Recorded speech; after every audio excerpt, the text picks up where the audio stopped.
Headlines के बाद खबरों को विस्तार से देखते हैं। सबसे पहले बात मुख्यमंत्री अशोक गहलोत के चित्तौड़गढ़ दौरे की।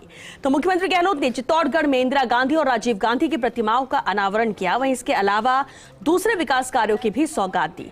कार्यक्रम को संबोधित करते हुए बड़ी तादाद में आई जनता का आभार जताया। गहलोत ने कहा कि सरकार ने काम की कोई कमी नहीं रखी।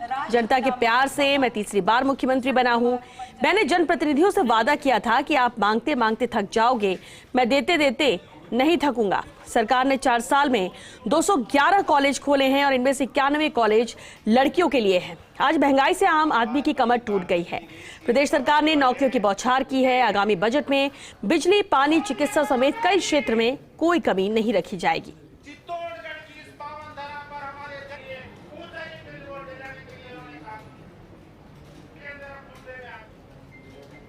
प्रताप सिंह जी ने अभी बताया आपको, काम की कोई कमी नहीं रखी मैंने। आप सबके आशीर्वाद से जब आपने मुझे तीसरी बार अगर मुख्यमंत्री बनाया है तो मेरी जिम्मेदारी बनती है कि मैं किस प्रकार से प्रदेशवासियों की, गांव की, गरीब की, किसान की, दलित की, पिछड़ों की, जिसको जरूरत है सरकार की, और विकास के कामों में भागीदारी निभाऊं। इसलिए जो मुझसे मांगा आपके नेताओं ने, कार्यकर्ताओं ने राजस्थान भर के अंदर, मैंने कभी मना नहीं किया। मैंने ये घोषणा कर रखी है क्योंकि लड़कियों की, महिलाओं की शिक्षा बहुत जरूरी है कि जहाँ 500 लड़के पढ़ेगी वहाँ स्कूल को कॉलेज बना दिया जाएगा। ये मैंने घोषणा की। और आज तो मुझे खुशी है कि इंदिरा गांधी जी की मूर्ति का अनावरण करवाया है सुनील जाड़ावत ने। उस जमाने में इंदिरा गांधी जब प्रधानमंत्री बने देश की, तो पूरी दुनिया में एक मैसेज गया, हिंदुस्तान जैसे बड़े मुल्क में, अनेकता का एकता वाला मुल्क है, अलग अलग जाति है, अलग अलग धर्म, अलग अलग भाषा बोलने वाले लोग रहते हैं। ऐसे मुल्क की प्रधानमंत्री एक महिला बनी है जिसका नाम इंदिरा गांधी है, और उसने दमखम के साथ राज किया देश के अंदर, दमखम के साथ राज किया। हमें अपने देश की फौजों पर, सैनिकों पर बहुत गर्व होना चाहिए कि उन्होंने हमेशा लड़ाई बहादुरी के साथ लड़ी है। चाहे वो 62 की लड़ाई थी, चाहे 65 का वार था, पाकिस्तान के साथ में चाहे 71 की वार थी, बांग्लादेश वाली, कारगिल का युद्ध था। जज्बा। और इस वक्त बड़ी खबर आ रही है, आरसीए चुनाव का रास्ता साफ हुआ है। हाईकोर्ट से चुनाव कराने की यहाँ पर इजाजत मिल गई है। इस वक्त ये बड़ी खबर, जहां चुनाव पर रोक थी लेकिन अब आरसीए चुनाव का रास्ता पूरी तरह से साफ है। हाईकोर्ट से चुनाव कराने की यहाँ पर इजाजत मिली। हालांकि लगातार कोशिश भी की जा रही थी कि चुनाव यहां पर हो सके, लेकिन जिस तरह से रोक लगी हुई थी और इंतजार इसी बात को लेकर था कि आखिर कब यहां पर हरी झंडी मिलती है, हाईकोर्ट से क्या फैसला आता है। और बेहद अहम खबर है, जहां आरसीए चुनाव का रास्ता पूरी तरह से साफ है। हाईकोर्ट से चुनाव कराने की इजाजत यहां पर मिल चुकी है। कोर्ट से निस्तारित हुई है याचिका। नए चुनाव अधिकारी अब चुनाव कराएंगे। आरसीए कार्यकारिणी बैठक में नई तारीख यहां पर तय होगी। और वरिष्ठ संवाददाता नरेश शर्मा हमारे साथ जुड़ चुके हैं। नरेश, इंतजार था लेकिन अब आरसीए चुनाव का रास्ता साफ हुआ है, पूरी जानकारी इस खबर पर चाहेंगे। बिल्कुल, देखिए, पहले आरसीए चुनाव की तारीख तय हुई थी लेकिन चुनाव अधिकारी को लेकर ऑब्जेक्शन था। कुछ जिला संघ है, इसके लिए कोर्ट में गए थे और उसके बाद कोर्ट ने चुनाव पे रोक लगा दी थी। अब चूंकि जो पुराने चुनाव अधिकारी है वो खुद उनसे हट गए हैं, उन्होंने पद से अपना पद छोड़ दिया है और आरसीए को उन्होंने कह दिया था कि वो आगे सेवा नहीं दे सकते। यानी कि जो ये ऑब्जेक्शन था कि जो पुराने चुनाव अधिकारी है, तो वो ऑब्जेक्शन अब खत्म हो गया, क्योंकि अब नए चुनाव अधिकारी आरसीए बनाने जा रही है। जो और नए चुनाव अधिकारी है वही चुनाव कराएंगे। इसका जो उसकी जानकारी हाईकोर्ट को आरसीए ने दी। और आज चूंकि इस मामले पे सुनवाई होनी थी, तो अब चूंकि जब ये तय हो गया कि चुनाव अधिकारी पुराने नहीं रहेंगे, नए चुनाव अधिकारी के द्वारा ही चुनाव कराए जाएंगे, तो ऐसे में जो याचिका है वो निस्तारित कर दी गई है। यानी अब आरसीए के चुनाव का रास्ता साफ हो गया है। अब आरसीए की कार्यकारिणी की मीटिंग होगी और उस मीटिंग में चुनाव की तारीख तय की जाएगी और उसके बाद जो नए चुनाव अधिकारी है उनका नाम भी औपचारिक रूप से घोषित कर दिया जाएगा। फिर चुनाव अधिकारी है वो आरसीए के चुनाव का नया कार्यक्रम घोषित करेंगे कि किस तरह से आगे पूरी प्रक्रिया होगी, क्योंकि अब तक जो रोक लगी थी वो मतदान से एक दिन पहले लगी थी, लेकिन अब चुनाव, चूंकि जब चुनाव अधिकारी नया होगा तो पूरी जो चुनाव की प्रक्रिया है वो नए सिरे से होंगी। तमाम जो कार्यक्रम है वो नए सिरे से घोषित होंगे, तारीख नहीं होंगी, नामांकन फिर से होगा, साथ में जो वोटर लिस्ट है वो फिर से जारी होगी। तो तमाम जो प्रक्रिया वो होगी और माना ये जाता है कि जो नियम है स्पोर्ट्स एक्ट के अनुसार, उसके अनुसार चुनाव के लिए कम से कम 21 दिन का नोटिस होना जरूरी है। यानी जिस दिन चुनाव का नोटिस निकलेगा उसके 21 दिन बाद ही चुनाव होंगे। तो ये मान सकते हैं कि दिसंबर के तीसरे सप्ताह तक जो है वो आरसीए के चुनाव हो सकते हैं, लेकिन जब आईसी की मीटिंग होगी आरसीए की, उसी में चुनाव की तारीख तय होगी। और चूंकि अभी कोर्ट ने जो रास्ता है चुनाव का साफ कर दिया है, तो अब ये मान के चलिए कि आरसीए के जो चुनाव है वो अब हो पाएंगे, लेकिन अगले महीने जो है ये आरसीए के चुनाव होंगे। बिल्कुल, और चुनाव अधिकारी को लेकर यहाँ पर पेच फंसा था नरेश, क्योंकि पूरी प्रक्रिया, पूरी प्रोसेस हो चुकी थी। अब जबकि रास्ता साफ हो चुका है, इसमें किस तरह की प्रक्रिया रहती है, कितना वक्त यहाँ पर लगेगा, कब तक संभावना जताई जा रही है कि वोटिंग हो सकेगी, चुनाव हो सकेंगे? देखिए श्वेता, चूंकि अभी कोर्ट में आज निस्तारित हुई है, फिर लिखित में इसकी प्रति मिलेगी, उसके आधार पे फिर जो आरसी है वो अपनी कार्यकारिणी की मीटिंग करेंगी। कार्यकारिणी मीटिंग जो है वो शॉर्ट नोटिस पे भी हो सकती है और 7 दिन के नोटिस पे भी हो सकती है। उसमें फिर चुनाव की जो तारीख है वो तय होती है और इसी की मीटिंग में चुनाव अधिकारी तय करता है आरसीए कि ये चुनाव अधिकारी हमने बनाया है। वो चुनाव अधिकारी जो है वो जो पूरी गाइडलाइन है बीसीसीआई उसके अनुसार होना चाहिए। तो फिर चुनाव अधिकारी को आगे की पूरी कमान सौंपी जाती है और जो चूंकि चुनाव की तारीख आरसीए तय करती है, लेकिन चुनाव का जो पूरा कार्यक्रम है वो चुनाव अधिकारी तय करता है। उस पूरी प्रक्रिया में यह माना जाता है कि जिस दिन चुनाव अधिकारी चुनाव का नोटिस जारी करे तो उसमें और मतदान में 21 दिन का समय होना चाहिए, यानी कम से कम 21 दिन का समय पूरा होना चाहिए, उससे पहले मतदान नहीं हो सकता। तो इस पूरी प्रक्रिया में अब अगर 21 दिन चुनाव के नोटिस के माने और 2-3 दिन और मान ले तो ये मान के चलिए कि करीब 24 से 25 दिन के बाद ही आरसी के चुनाव हो पाएंगे, यानी अगले महीने आरसी के चुनाव हो पाएंगे। और इस पूरी प्रक्रिया में पूरा कार्यक्रम नए सिरे से होगा। वोटर लिस्ट है वो चुनाव अधिकारी जारी करेंगे, उसके बाद वोटर लिस्ट पे ऑब्जेक्शन मांगे जाएंगे क्योंकि कई जिलों में विवाद है। तो जो चुनाव अधिकारी किन जिला संघों में किसका नाम देते हैं और फिर वहां से अगर कोई विवाद ऑब्जेक्शन होता है, कोई विवाद होता है तो उस पर सुनवाई होगी, सुनवाई होके फिर फाइनल वोटर लिस्ट जारी होगी। फाइनल वोटर लिस्ट जब जारी होती है उसके बाद नामांकन की प्रक्रिया शुरू होती है। हालांकि नामांकन, विड्रॉल और जो समय है इनमें 2-3 दिन में ही सारी प्रक्रिया हो जाती है और उसके बाद मतदान होते हैं।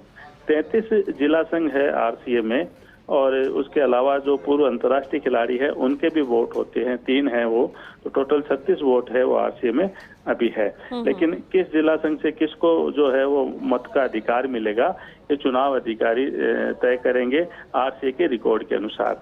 उसके बाद एक समय मिलता है 2 से 3 दिन का, जब वोटर लिस्ट जो प्रपोज्ड होती है उस पर ऑब्जेक्शन किया जा सकता है और उस ऑब्जेक्शन पर सुनवाई होती है। उसके बाद फाइनल वोटर लिस्ट जारी होती है।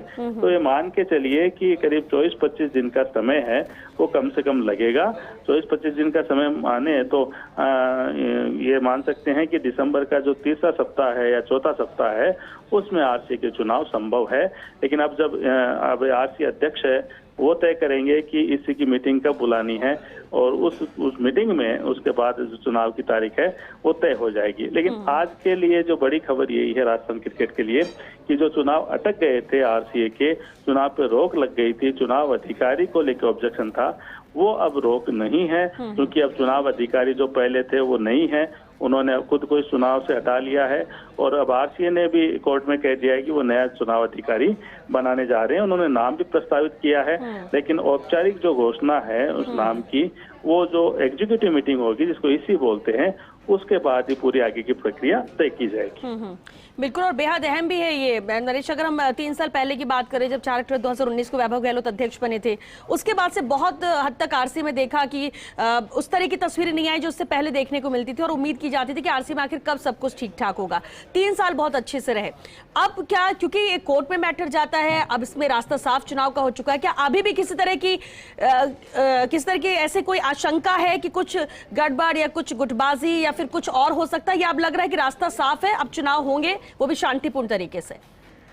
देखिए, आरसीए का इतिहास रहा है, अगर हम 2005 से बात करें, थोड़े और पुराने इतिहास में जाए, 2005 से बात करें तो ऐसा कोई चुनाव नहीं हुआ है जो कोर्ट की दखल के बिना हुआ हो।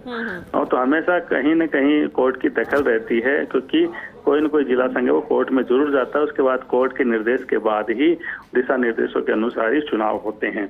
अभी चूंकि ये रास्ता खुल गया है कि फिर से चुनाव प्रक्रिया हो सकती है, लेकिन जैसे मैंने कहा कि जब चुनाव प्रक्रिया होगी, उस चुनाव प्रक्रिया में जब वोटर लिस्ट जो फाइनल होती है उसको लेके सबसे ज्यादा ऑब्जेक्शन होता है, क्योंकि कुछ जिला संघ ऐसे हैं जहां 2-2 गुट होते हैं। आरसीए की तरफ से कोई किसी और को मान्यता है, जबकि दूसरा ग्रुप अपनी जो बात सही बताता है कि वहां से हम पदाधिकारी है, तो उसका फैसला फिर चुनाव अधिकारी करता है। अब जो पक्ष चुनाव अधिकारी के फैसले से संतुष्ट नहीं होता, फिर वो कोर्ट का रुख करता है। तो अभी देखिए, ये नहीं कहा जा सकता, श्वेता आपने महत्वपूर्ण सवाल किया है, कि अभी ये नहीं कहा जा सकता कि आगे मामला नहीं अटकेगा, क्योंकि जब तक वोटर लिस्ट फाइनल नहीं हो जाती, क्योंकि चुनाव अधिकारी नहीं होंगे, पूरी प्रक्रिया नहीं होगी, तो वोटर लिस्ट भी नए सिरे से है, उस पर पूरी फाइनलाइज होगी।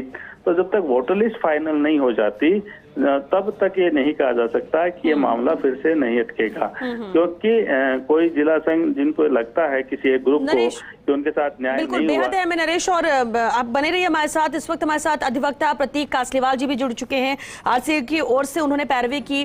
प्रतीक कासलीवाल जी, बेहद अहम मुद्दा था जिस तरह से आरसीए में चुनाव पर रोक लगी थी, लेकिन अब रास्ता साफ हो चुका है। क्या कहा आपने, किस तरह से इसे प्रेजेंट किया, हाईकोर्ट का, कोर्ट का क्या कहना है इसे लेकर? अब क्या माना जाए कि अब किसी तरह का व्यवधान नहीं होगा इस चुनाव में?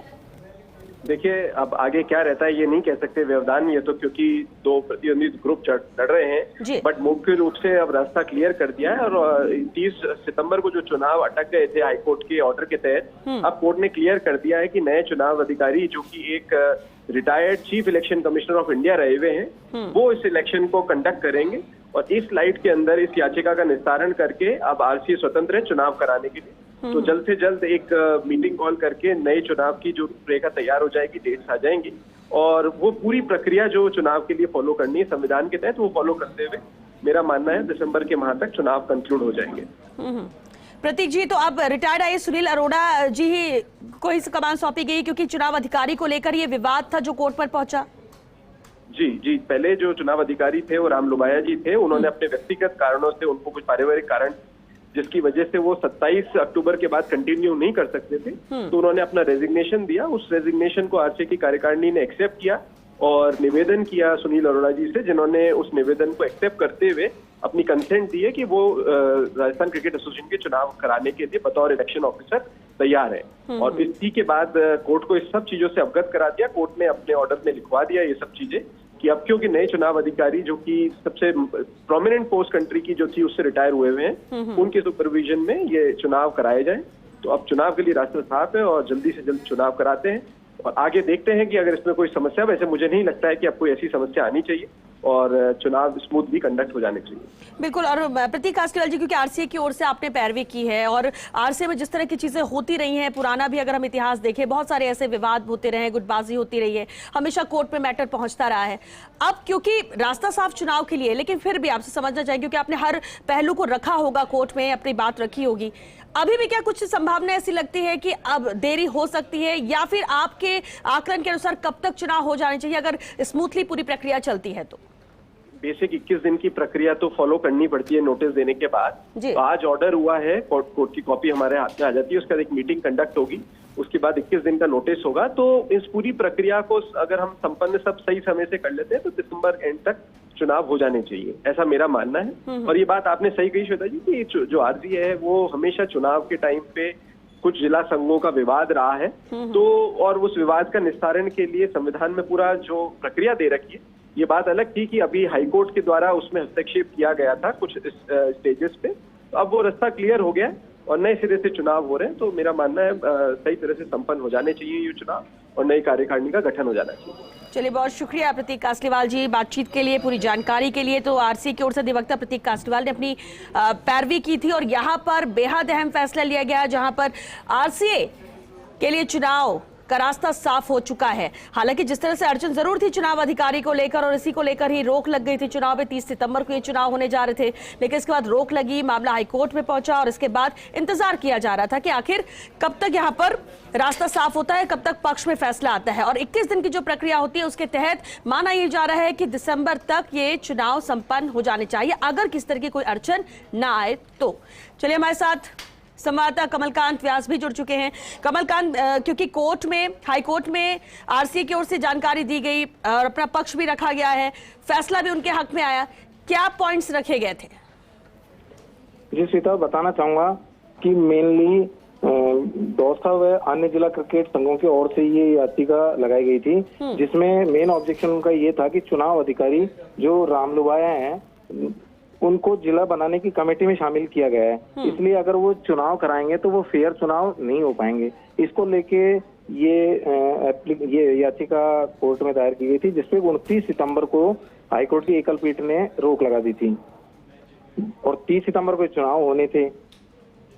अब जब आरसीए की ओर से चुनाव अधिकारी बदल दिया गया है, चुनाव अधिकारी वहां नए नियुक्त कर दिए गए हैं, तो जाहिर सी बात है कि अब जिला संघों को इस पे कोई परेशानी नहीं है और उन्होंने कोर्ट में बताया कि चुनाव अधिकारी बदलने के बाद अब हमारी कोई समस्या नहीं है, तो इसलिए अब चुनाव आराम से करवाए जा सकते हैं, किसी प्रकार कोई समस्या नहीं है। तो अब ये माना जा रहा है कि हो सकता है दिसंबर लास्ट तक ये चुनाव संपन्न हो जाए। जी श्वेता, बिल्कुल, लेकिन एक अहम बात यह भी होती है कमलकांत की जब हम आरसीए के चुनाव या उससे पहले बात करते हैं, हालांकि पिछले 3 साल तो बहुत अच्छे चले और तस्वीर भी बदली है आरसीए की, लेकिन उससे पहले की अगर अब इतिहास पर जाएंगे तो बहुत सारे नेगेटिव पॉइंट्स है जो नजर आते हैं। अब जबकि हाईकोर्ट से यहाँ पर हरी झंडी मिल गई है, रास्ता साफ है, चुनाव संपन्न कराए जाएंगे, 21 दिन का जो जिस तरह की प्रक्रिया होती है उसके बाद उसमें संपन्न होंगे चुनाव, सब कुछ ठीक है, लेकिन क्या अभी भी कोई गुट ऐसा है जो आड़े आ सकता है या फिर चुनाव में व्यवधान डाल सकता है, या फिर अब सब कुछ सामान्य है, इस तरह से देखें आरसीए को? फिलहाल तो ये कहा जा सकता है कि जैसे आरसीए में गुटबाजी वगैरह चलती रहती है वो अलग बात है, लेकिन हाईकोर्ट से अनुमति देने के बाद में फिलहाल 21 दिन की प्रक्रिया पूरी होने के बाद में कि मुझे ऐसा लगता है कि फिलहाल कोई परेशानी नहीं होगी, चुनाव आराम से संपन्न हो जाएंगे। जहाँ तक क्योंकि किसी भी अगर जिला क्रिकेट एसोसिएशन को अगर परेशानी होती तो फिर कोर्ट में पहुंचते, लेकिन अभी तक कोई जिला संघ की कोई परेशानी हुई नहीं। मात्र एक चुनाव अधिकारी को लेके जो ऑब्जेक्शन था वो आज क्लियर हो गया, तो शायद है कि अब चुनाव पूर्ण तरीके से हो, शांतिपूर्ण तरीके से चुनाव संपन्न हो। बिल्कुल, और इसलिए अब क्योंकि चुनाव अधिकारी को लेकर यहाँ पर दिक्कत हुई और इसलिए कोर्ट में पहुंचा ये मैटर, अब जबकि रिटायर्ड आईएएस सुनील अरोड़ा को ये जिम्मेदारी सौंपी गई मुख्य चुनाव अधिकारी के तौर पर, तो अब माना जाए कि अब पूरी कमान वो संभालेंगे और चुनाव संपन्न जल्द से जल्द हो सके ये कोशिश रहेगी। बिल्कुल, ये 21 दिन की प्रक्रिया पूरी करने के बाद में जहाँ तक है शांतिपूर्ण चुनाव संपन्न होंगे। जी श्रीकांत। चलिए, बहुत शुक्रिया कमलकांत आपका इस पूरी जानकारी के लिए। तो आरसीए चुनाव का रास्ता अब साफ हो चुका है, जहां आरसीए की ओर से हाई कोर्ट को ये जानकारी दी गई, नया चुनाव अधिकारी नियुक्त किए जाने की लिखित में जानकारी दी गई है। अब नए चुनाव अधिकारी के तौर पर कमान संभालेंगे रिटायर्ड आईएएस सुनील अरोड़ा, मुख्य चुनाव अधिकारी के तौर पर इनको नियुक्त किया गया है। आरसीए की ओर से जानकारी कोर्ट में दी गई और इस पर कोर्ट ने फिर फैसला दिया, याचिका को निस्तारित करते हुए चुनाव कराने की यहां पर अनुमति दे दी गई और इस तरह से रास्ता साफ हो चुका है आरसीए चुनाव का। जस्टिस इंद्रजीत सिंह की एकल पीठ ने यह अहम आदेश दिए थे और आरसीए की ओर से अधिवक्ता प्रतीक कासलीवाल ने इस मामले को लेकर पैरवी की, जहां खुद प्रतीक कासलीवाल फर्स्ट इंडिया से जुड़े, उन्होंने साफ कहा कि ये पूरी प्रक्रिया 21 दिन की होती है, उतना वक्त तो यहाँ पर लगेगा और उम्मीद जता सकते हैं कि सब कुछ अगर सामान्य तौर पर रहा, क्योंकि अड़चन जो थी, जो दिक्कत थी, चुनाव अधिकारी को लेकर थी और इसी को लेकर ऑब्जेक्शन किया गया था। अब जबकि इस समस्या का समाधान हो चुका है, नए चुनाव अधिकारी के तौर पर नियुक्ति की जा चुकी है, रिटायर्ड आईएएस सुनील अरोड़ा को कमान सौंपी गई है, तो ऐसे में अब किस तरह की अड़चन नहीं आएगी ऐसी उम्मीद जताई जा सकती है और दिसंबर तक चुनाव संपन्न हो जाएंगे, ये यहां पर कोशिश रहेगी। और आरसीए अध्यक्ष वैभव गहलोत जिस वक्त हमारे साथ फोन लाइन पर जुड़ चुके हैं। वैभव जी, सबसे पहले तो बधाई, क्योंकि कोशिश रही थी कि वक्त पर चुनाव हो और ऐसे में हाईकोर्ट से भी रास्ता साफ हुआ है। किस तरह से आप इसे देखते हैं, इस फैसले को, और कब तक चुनाव हो सकेंगे अब? जी श्वेता जी, थैंक यू वेरी मच। और मुझे खुशी है कि आज न्यायपालिका ने जो निर्णय लिया है, और मुझे और पूरी आरसीए की टीम को विश्वास था न्यायपालिका पे जी। और जिस तरीके से आप लोग देख रहे होंगे कि अब हम लोग जल्द से जल्द एग्जीक्यूटिव बुला के, और जिस तरह से न्यायपालिका ने भी कहा है कि आप चुनाव संपन्न कराएं, आरसीए को कहा है, तो मुझे पूर्ण विश्वास है कि हम एग्जीक्यूटिव बुला के और हम जल्द से जल्द चुनाव प्रोग्राम को वापस पुनः पूरा प्रोसेस हम वापस चालू करेंगे। वैभव जी, 21 दिन की प्रक्रिया होती है, 21 दिन का तो वक्त यहाँ पर लगेगा ही, तो ऐसा क्या माना जाए कि दिसंबर तक संपन्न हो जाएंगे जिस तरह से प्रोसेस अब शुरू होगी? देखिए, तो अभी हम हमारे वकील और सबसे बात करेंगे, क्योंकि उसमें टेक्निकलिटीज जो हमको डेज देने पड़ते हैं नोटिस के 21 दिन का, और उससे पहले हमको एग्जीक्यूटिव बुलानी पड़ती है। एग्जीक्यूटिव में हमको चुनाव संपन्न कराने का निर्णय लेना पड़ेगा वापस पुनः, क्योंकि हम पूरा प्रोसेस ही वापस शुरू करने जा रहे हैं जी, ताकि जिसमें कोई संशय नहीं रहे किसी बात पे।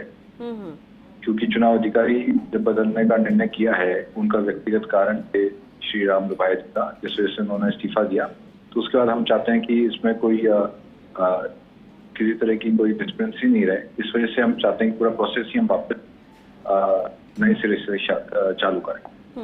वैभव जी, लेकिन जब 4 अक्टूबर 2019 यानी 3 साल पहले आपने कमान अध्यक्ष के तौर पर संभाली थी, उस वक्त कहा जाता था कि ये कांटो भरा ताज है, क्योंकि आरसीए की स्थिति या जो तस्वीर, जो विवाद आते थे वो बहुत ही अहम होते थे और विवादों की वजह से आरसीए उतना पनप नहीं पाया। मगर 3 साल की तस्वीर बदली है, जो 3 साल पिछले बीते। अब क्योंकि चुनाव के लिए रास्ता साफ हो चुका है, सब कुछ सामान्य माना जा रहा है, गुटबाजी को लेकर जो बात कही जा रही है, क्या माना जाए कि अब कोई अड़चन नहीं आएगी इस चुनाव के मद्देनजर? चुनाव संपन्न होंगे और इस बीच किसी भी तरह का कोई रोड़ा नहीं? जी श्वेता जी, मैंने जैसे हमेशा मैं कहता रहा हूँ कि हम चाहते हैं कि राजस्थान के अंदर हम क्रिकेट को आगे ले जाएं, क्रिकेट को नई ऊंचाइयों पे ले जाएं, और यही हम सबका उद्देश्य होना चाहिए। मैं मेरे जो तमाम जो दूसरे गुट के भी लोग हैं, उनसे भी हम सब लोगों ने यही कहा है कि चुनाव जब 3 साल पहले भी आपको ध्यान होगा, जब चुनाव संपन्न हो गए थे, उसके बाद मैंने कहा था कि चुनाव संपन्न हो गए, अब सब साथ मिलके हम सब लोगों को आगे क्रिकेट को आगे ले जाना चाहिए, ताकि जो खिलाड़ियों का कोई अहित नहीं हो इस लड़ाई में। और यही हमारी मंशा रही, इसीलिए हमने सबको कहा था कि आप सब लोग हमारे साथ रहें और हम लोग क्रिकेट को एक अच्छी राजस्थान के अंदर ऊंचाइयों पे ले जाएंगे। और 3 साल का जैसा कि आपका शानदार कार्यकाल रहा है, हमने चाहे उदयपुर में नए स्टेडियम, क्रिकेट स्टेडियम की ग्राउंड की बात हो, जोधपुर में आपने देखा बरकतुल्ला खां का अभी लेजेंड्स टूर्नामेंट भी हमने वहां करवा दिया, जयपुर में नया क्रिकेट स्टेडियम बन रहा है। ये तभी संभव हुआ जब मेरी पूरी आरसीए के एग्जीक्यूटिव ने मेरा साथ दिया। हमारे तमाम जिला संघों ने हमेशा हमारे सपोर्ट में खड़े रहे, हमारे तमाम जिला संघ, और आगे भी हमारी मंशा रहेगी कि हम लोग आरसीए को नई ऊंचाइयों पे और राजस्थान में खिलाड़ियों के हित में हम बेहतरीन काम करके दिखाएं। चलिए, बहुत शुक्रिया वैभव गहलोत जी फर्स्ट डे से बातचीत के लिए। और अब उम्मीद भी यही करते हैं कि जो एक लक्ष्य लेकर प्रदेश में क्रिकेट को आगे ले जाने का लक्ष्य लेकर चला जा रहा है, सामान्य तौर पर चुनाव जल्द संपन्न हो और इसके बाद एक बार फिर उसी प्रक्रिया में आरसीए लग जाए, जो उम्मीद प्रदेश के क्रिकेट प्रेमी, क्रिकेट खिलाड़ी और प्रदेश की जनता कर रही है।